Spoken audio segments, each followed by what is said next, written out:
Hello everyone, Big Clingy here, and I know a lot of people have been asking me to do my thoughts on the Nintendo Direct, and the thing is, I was planning on doing an update video anyway, so I'm going to cover both of them.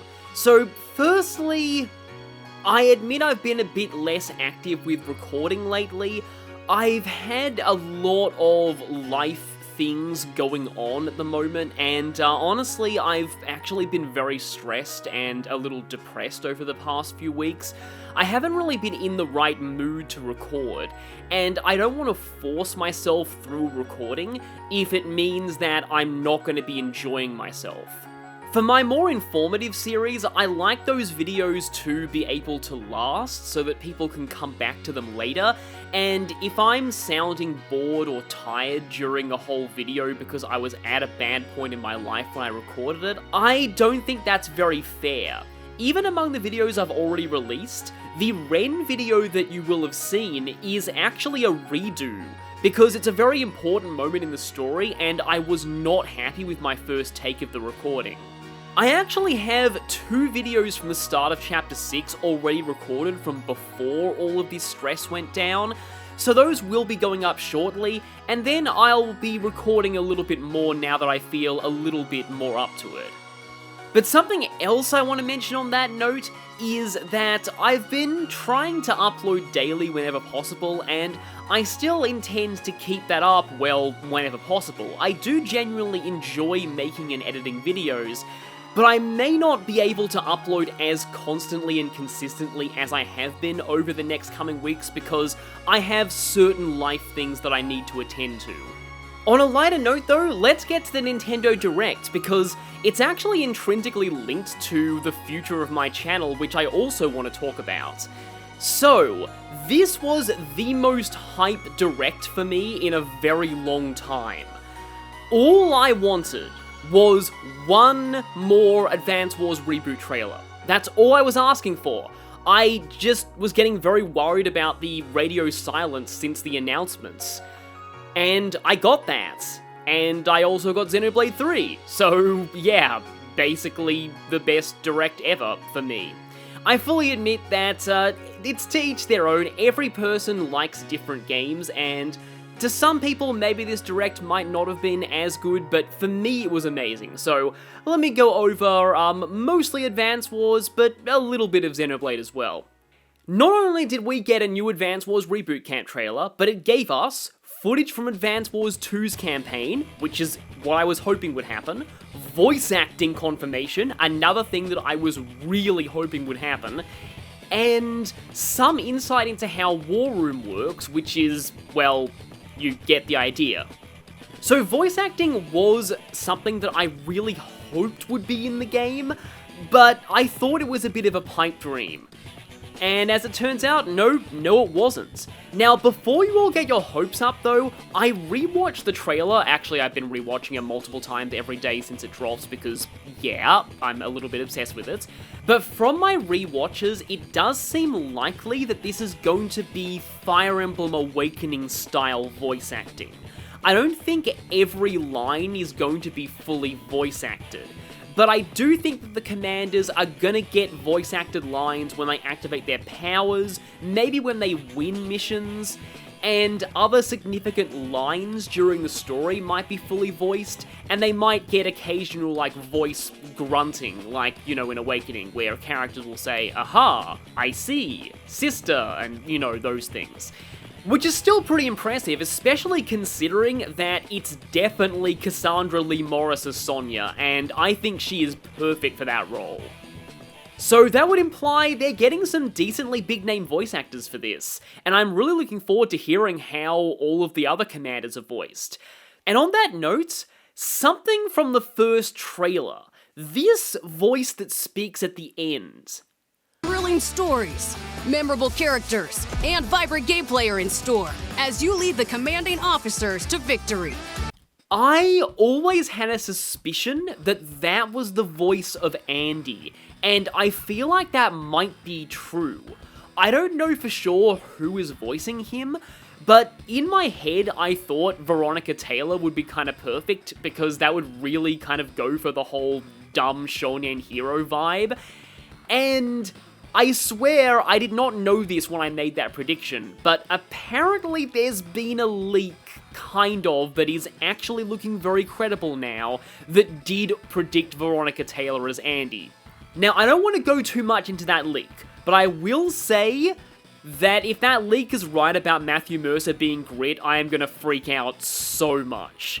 There's another leaked voice that I'm a bit skeptical of, and that's Laura Bailey as Colin. I don't see that happening because she doesn't really do smaller Japanese game-related projects anymore. So I'm taking it with a grain of salt, but while we're here, I have a couple of other voice actor predictions. Nell, I'm thinking either Wendy Lee or Erica Harlacher, and I can picture Marisha Ray as Jess.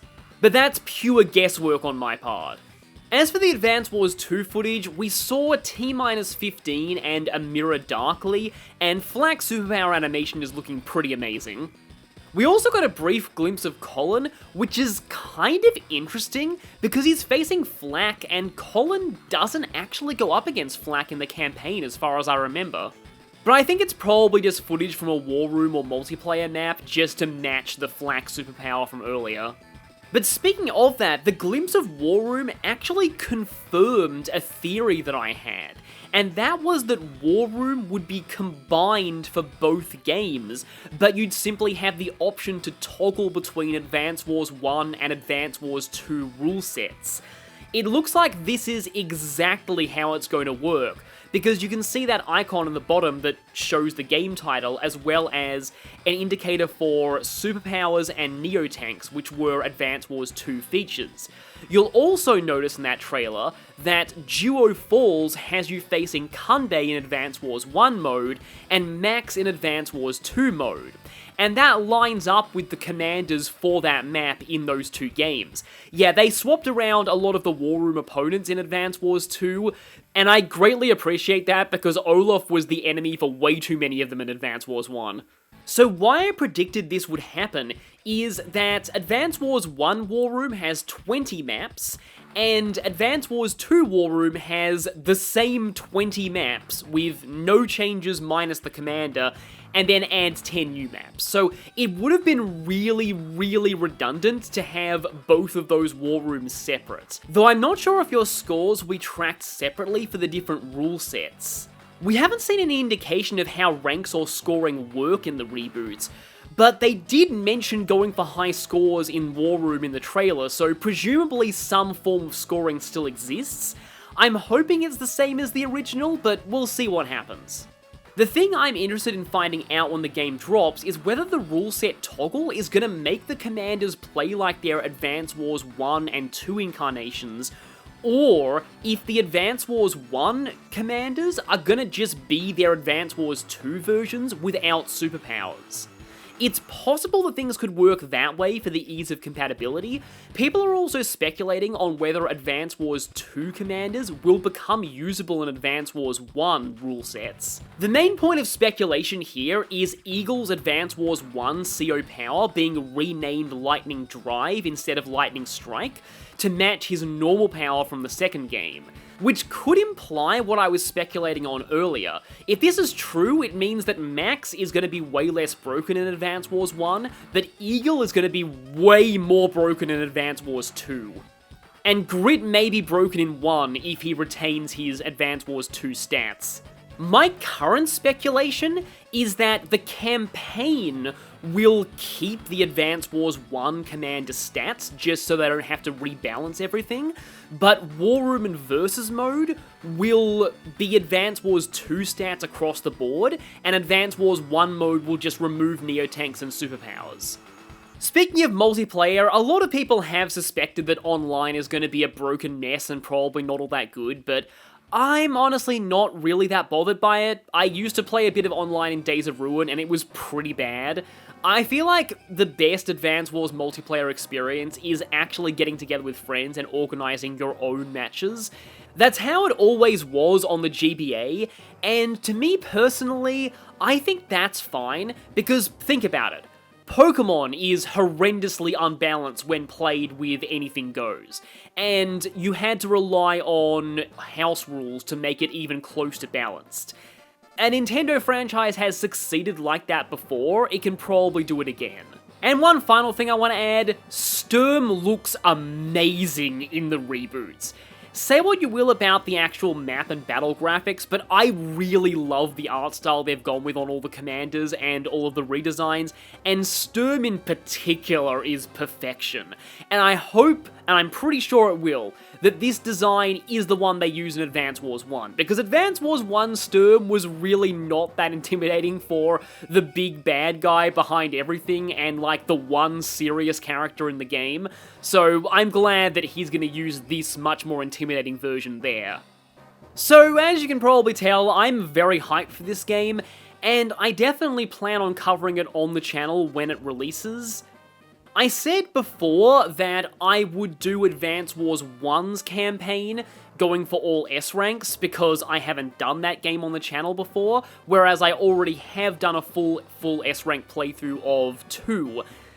So the thing about that is though, I am very much an Advance Wars 2 guy. I never played Advance Wars 1 growing up, so the reboot is going to be my first experience with that. It won't be blind though, because I have watched a lot of footage as well as speedruns of people playing through the Advance Wars 1 campaign.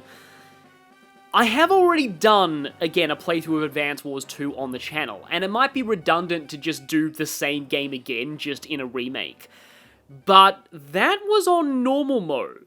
Hard campaign in Advance Wars 2 does change some of the maps and gameplay up a little bit, so as a compromise I could play through the campaign on my own time on normal to unlock hard, and then do a playthrough of Advance Wars 2, maybe even going for all S ranks, on the hard campaign. Those of you who've been around the channel for a long time will know that I once promised to show off the 3 hard mode exclusive missions at some points. The game replaces the easy tutorial maps at the beginning with totally new maps on hard mode because obvious reasons.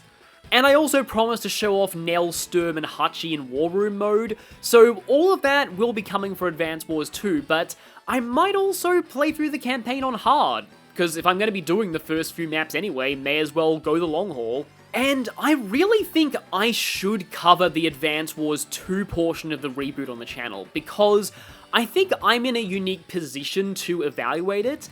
Advance Wars 2 is one of my absolute favorite games of all time. It may even be in my top 3. And it's also a hugely influential game to the kind of games I would be interested in later on. I would not be into Fire Emblem if it weren't for this game. I got into Fire Emblem because it was medieval Advance Wars.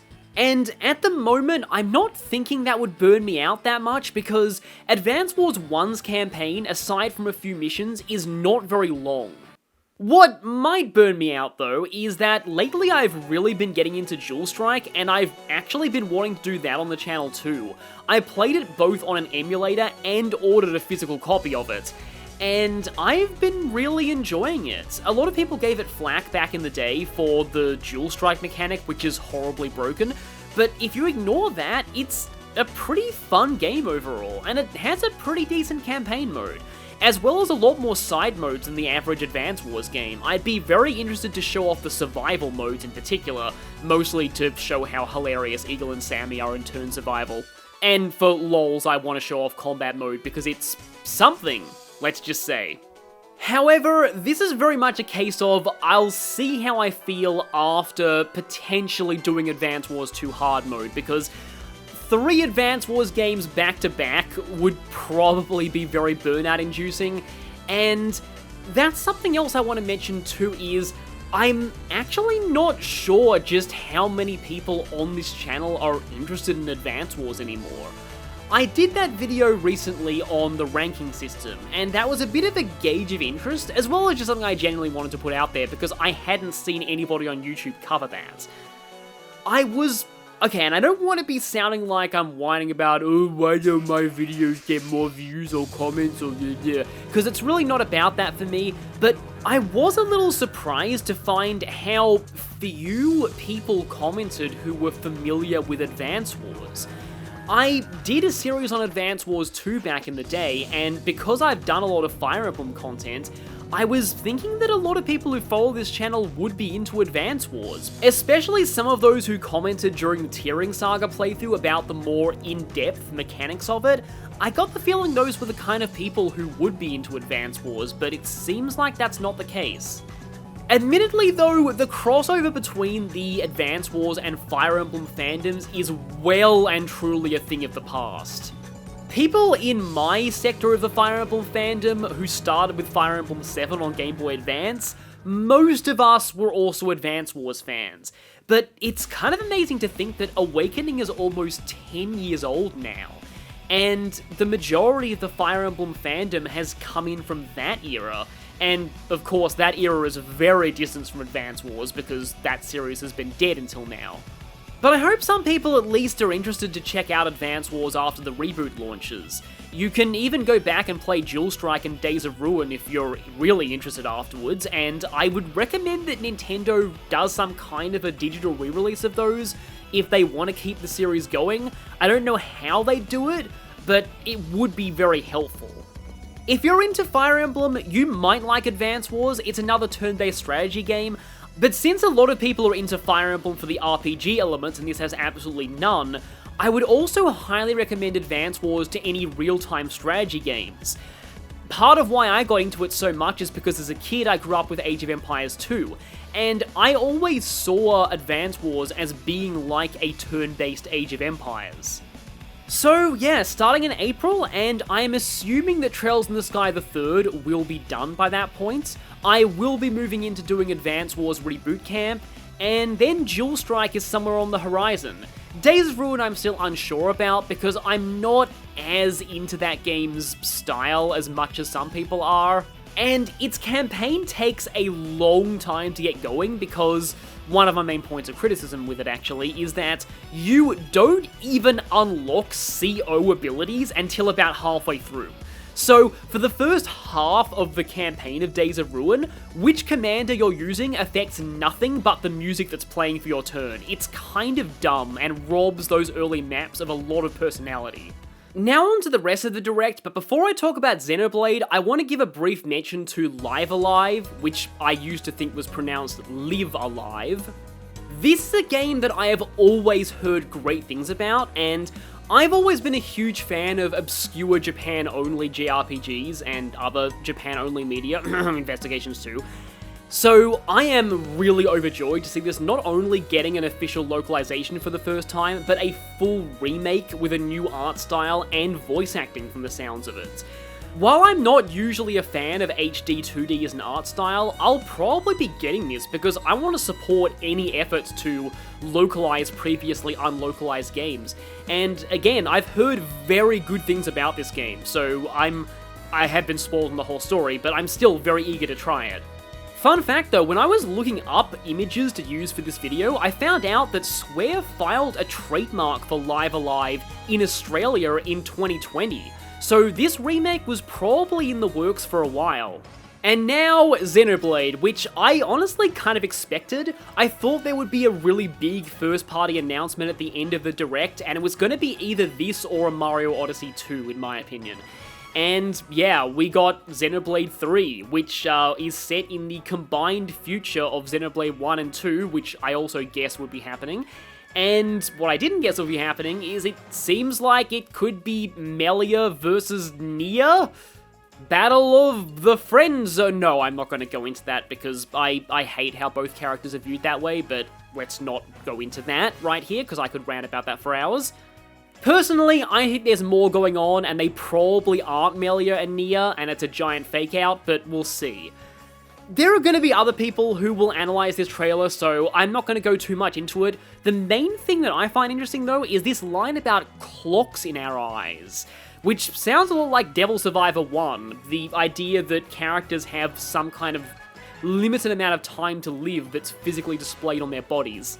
One other thing that I want to note, aside from the fact that people have memed the protagonist as a fusion of Flynn and Rin Schwarzer, is that for some reason I'm getting a Xenogears vibe from the character designs.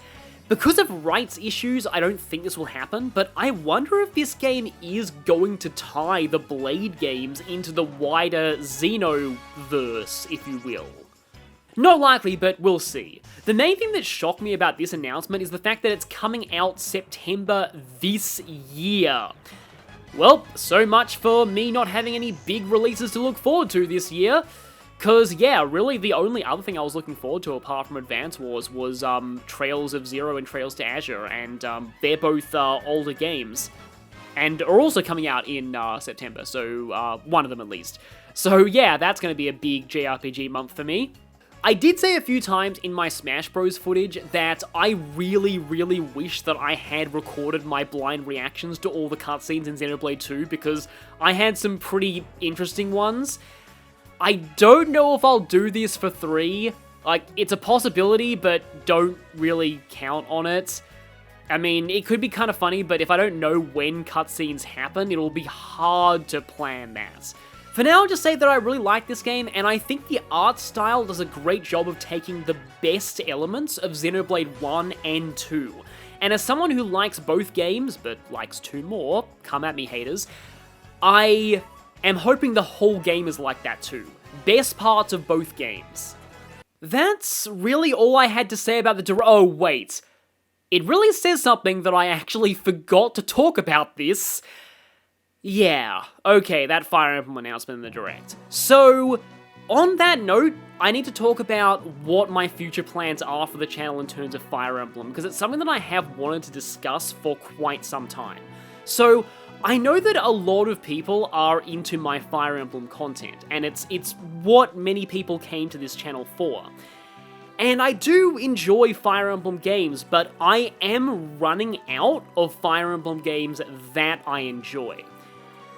Something interesting is that back when I did Awakening, all the way back in 2015, when I finished Awakening, in my head, I already knew the 3 next Fire Emblems that I wanted to hit.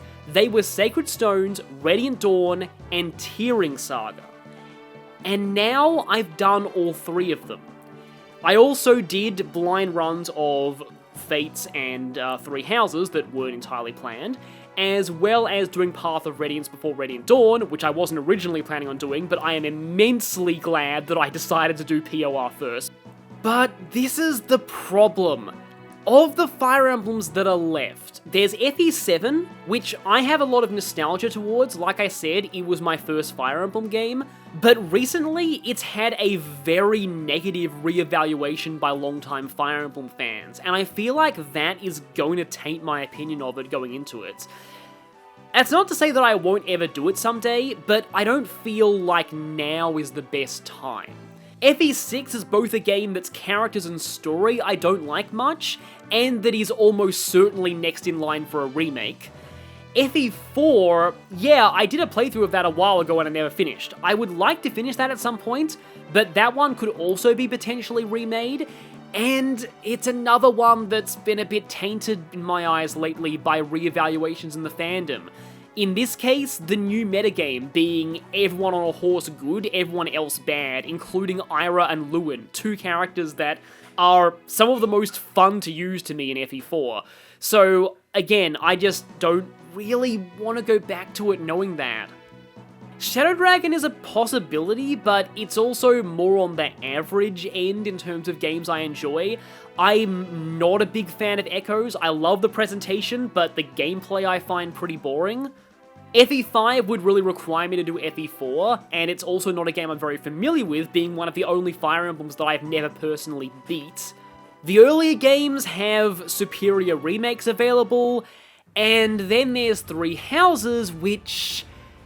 yeah, so I did leave the door open for a full Verdant Wind route walkthrough style series, and I'm not closing that door. It might happen someday, but it has been almost 3 years, and I am still just burnt out of both the game itself and all of the Edelgard discourse. I just never want to see another argument ever again, and because of that, I have no desire to revisit Fodlan anytime soon.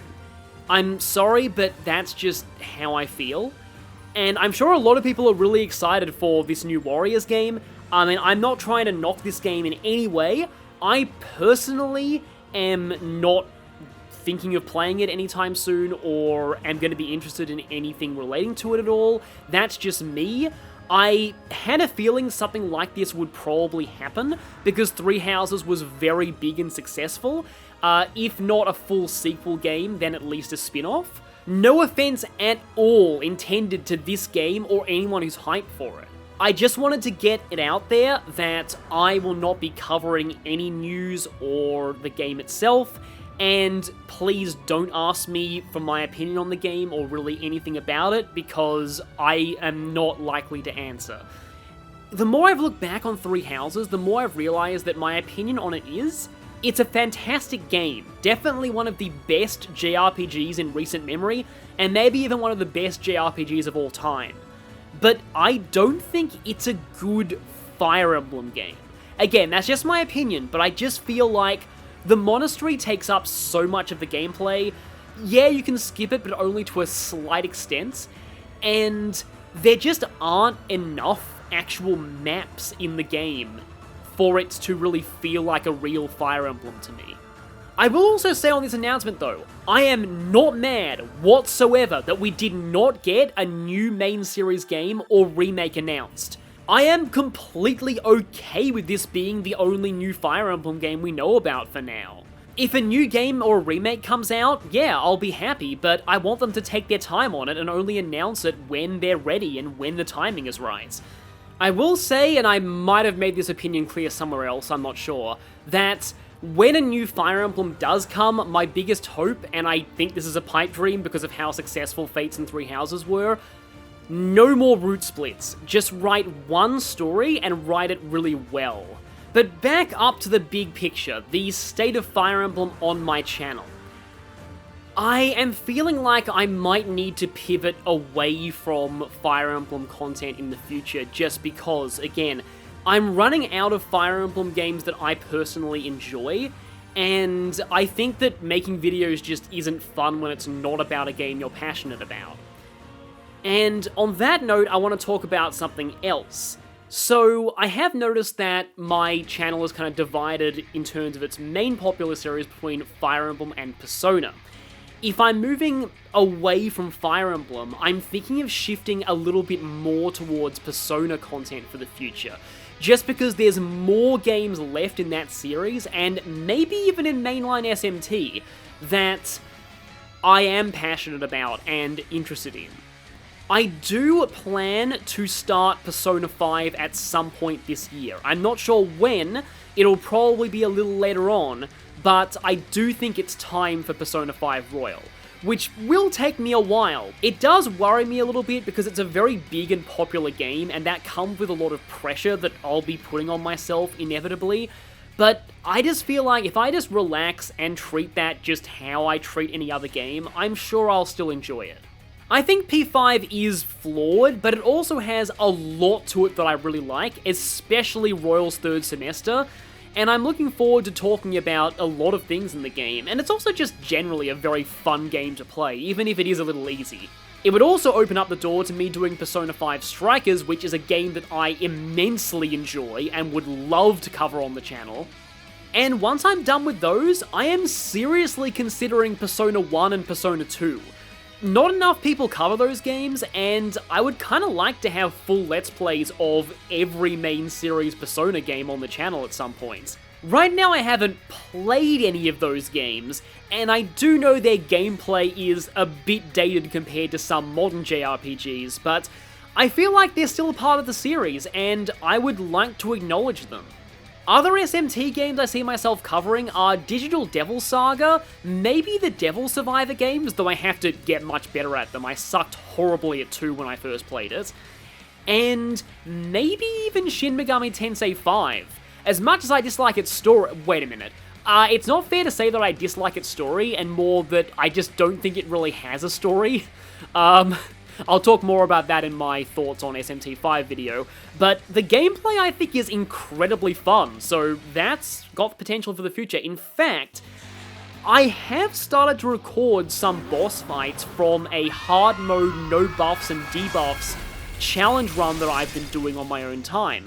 So, would any of you guys be interested in a can you beat SMT5 with no buffs or debuffs style one-off video? It'll probably be a series, like one video for each area of the Netherworld. But I don't want to overload myself with potential future projects, but if any of you would be interested in that, please tell me, because I had some pretty interesting experiences with some of the boss fights so far, and I'm only just through the first area. By the way, I'm allowing Magatsuhi skills that don't cause buffs or debuffs. So, Omagatoki Critical is allowed, but Accursed Poison is banned, for example. And I'm also wondering at this point whether I should count skills like Impaler's Animus, Charge, and Concentrate as buffs.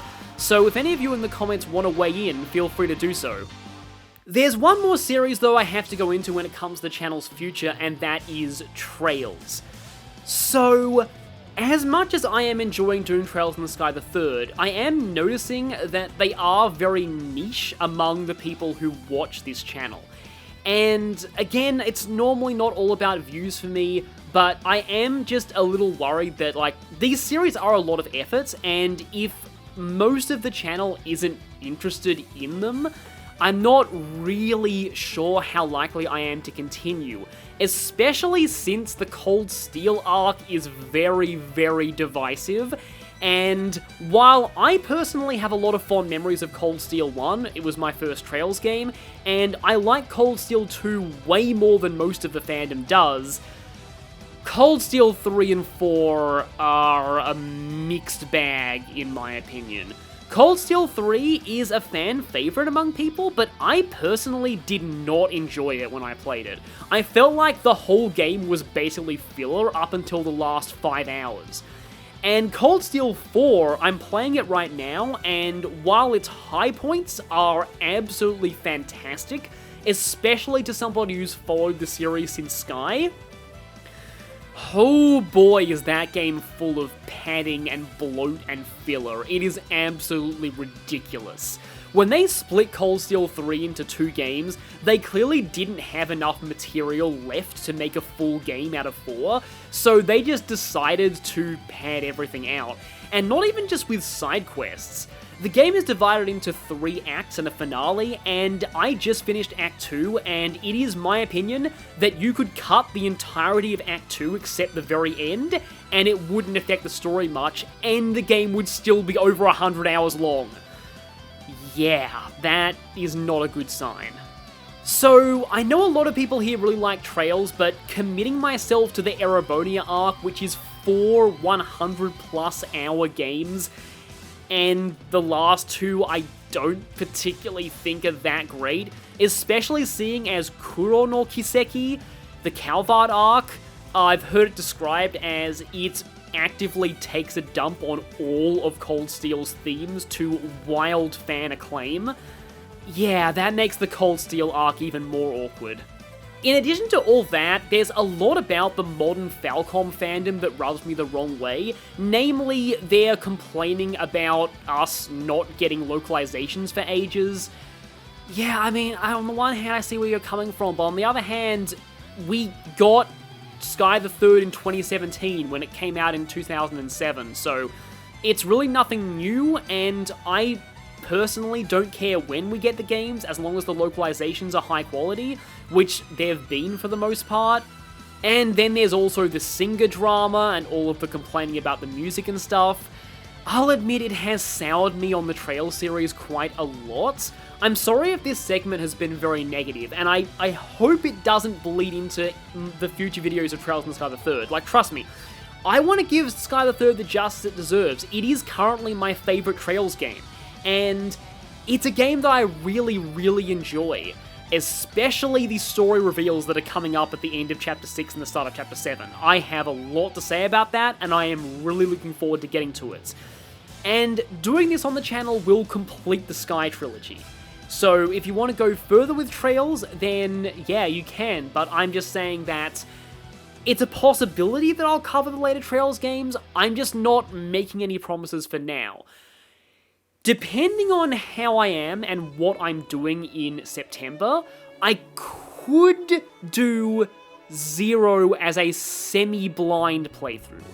My experience with the game would be very similar to what I'm currently doing with Great Ace Attorney, in that I have read plot summaries of the Crossbell games, but I have never physically played them myself. I would be looking up a guide for every side quest so I can do all of those, but other than that, I would be doing essentially a first-time playthrough, just with knowledge of spoilers. If that's something that you're interested in, please let me know. I can't guarantee that because I might be just still doing Advance Wars at that point, and I may even be doing Persona 5 at that point, which would take up even more time.